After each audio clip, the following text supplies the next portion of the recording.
بۆچوونی ئێوە یاخۆد ڕای ئێوە لەسەر نەچوونی سەرۆکی پەرلەمان یان نەهێشتنی چوونی سەرۆکی پەرلەمان بۆ شاری هەولێر چییە؟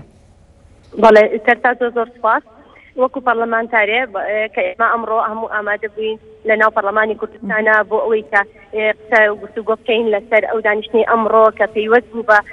گفتوگۆکردن لەسەر ساختارەکان لە هەرێمی کوردستانە، گفتوگۆکردن لەسەر داخوازیەکانی خۆپیشاندەران لە هەرێمی کوردستانە کە ئەوە ڕۆڵی پەرلەمانەوە بێ پەرلەمان ڕۆڵی خۆی بینێ، بەڵام بەداخەوە ئەوەی گوێبیستی بووین کە ڕێگری کراوە لە سەرۆکی پەرلەمان بۆ ئەوەی کە بێتەنە هەولێرەوە بۆ ئامادەبوون لە پەرلەمانی کوردستان بۆ ئەو دانیشتنە. بۆیە پێویستەکە ئەمە بەڕاستی ڕێزنەگرتنە لە دەنگی دەنگدەران، ڕێزنەگرتنە لە مؤسسەکانی هەرێمی کوردستان، چونکە ئەم دەسەڵاتانی هەرێمی کوردستان ئەمانە بە دەنگی دەنگدەران هاتوونە تەکایەوە بۆ ئەوە تەنها مۆرکی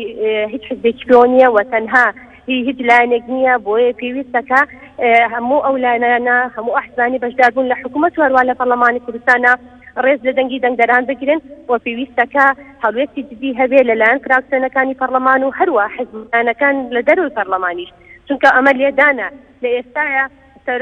سەرۆکی پەرلەمان لە گۆڕان لە ناو پەرلەمانی کوردستانە لە سەر ساڵی داهات و لە حیزبێکێ ئەمە لە شکۆی پەرلەمان ئەدرێ. بۆیە پێویستەکە ئێمە بۆ بەهێزکردن و تۆکمەکردنی دەسەڵاتەکان بەتایبەتی دەسەڵات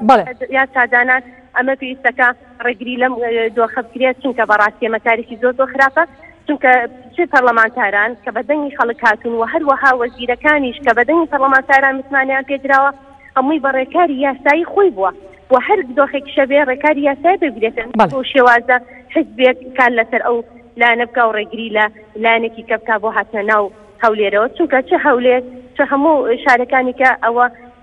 مڵکی هەموو هاوڵاتانی هەرێمی کوردستانە بەبێ جیاوازی.